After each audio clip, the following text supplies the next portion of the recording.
And I'm back. Hello, it is currently Tuesday at 12:30, which means I have an hour and a half to shoot this, edit it, upload it to YouTube and get it out by 2 p.m. Good luck. This is what happens when you become procrastinator supreme and go on way too many walks and not do any work. So in order to get this done quickly, I decided to throw up another collection review. My last two weren't wholly positive, especially my review on adolescence. So I went back through my shelves and picked out a collection that I knew I could be totally positive with, just to switch things up so people don't think I'm a miserable bastard. And that is John Cooper Clarke's The Luckiest Guy Alive. So let's get into it.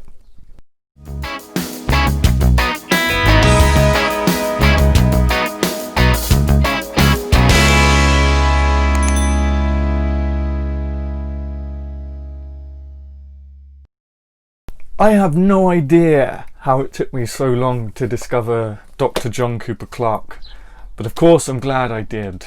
I was just in my local Wetherspoons one day, which is the UK's biggest book selling chain, and I was hanging out in the poetry section, just browsing, and I saw this guy, and I thought, now that looks like my kind of guy.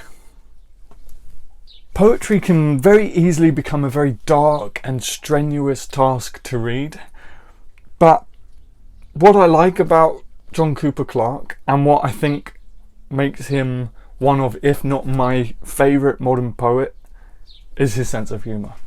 His ability to talk about important subjects with such ease and also make me smile whilst doing it. But before we get into the video, I just want to make a quick announcement that my Patreon page is now live again. So if you enjoy what I do here on YouTube, or if you want to help me be able to spend more time writing, check my Patreon link in the description down below. I feel like I got loads of cool rewards, like exclusive live write-alongs similar to the ones that I've done here on my YouTube channel, exclusive poetry collections, you can get your name credited at the end of every future YouTube video. So thanks in advance, and I look forward to chatting with you over on Patreon. Let's get into the video. I suppose I should start off with the negative first. If you're a long-time subscriber of mine or follower of mine, this won't come as any surprise, but it's use of materials. And that comes around a quarter of the way into the book.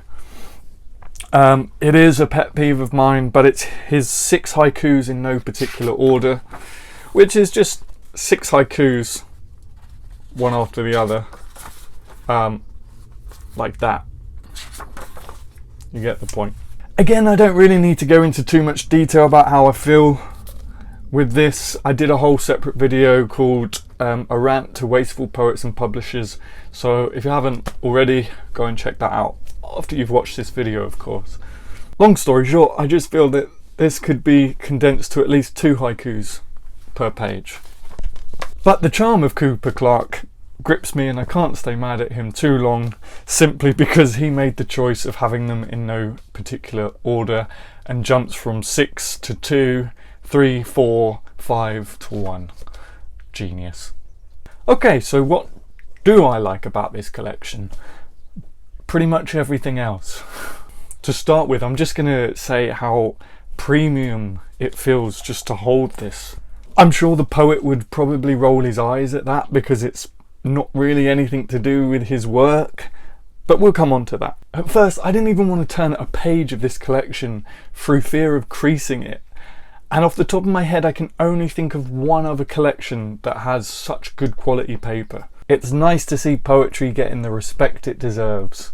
So I briefly spoke about Cooper Clarke's charm and humour, and I haven't come across that in any other poet. So it's really refreshing to read his work, and it's really easy to see why he's so popular. Also, he has meter down to a T. His words literally just flow so beautifully, and if you haven't already, I'd highly recommend YouTubing some of his readings. He's also ridiculously competent at other techniques like rhyme, alliteration, assonance, and his form is just... it's just very obvious why he is Dr. John Cooper Clarke. Okay, so a ridiculously short and not very informative review at all, but I have an hour now to edit this and upload it to YouTube. But also, poetry is very subjective, one, and two, it's easier to talk about the things we don't like, I guess, than the things we do like. To close, I will say this: if you want to read something that is upbeat by a poet who can very clearly observe the world through a magnifying glass, which is a very important trait to have as a poet, and who absolutely knows what he's doing, I would strongly recommend getting this collection and reading it for yourselves. It's a masterclass. At least for my tastes anyway, and I wouldn't say that if I didn't mean it. He's a living legend. My name's Adam Gary and I hope to see you soon. Please like and subscribe if you appreciate the content. Peace.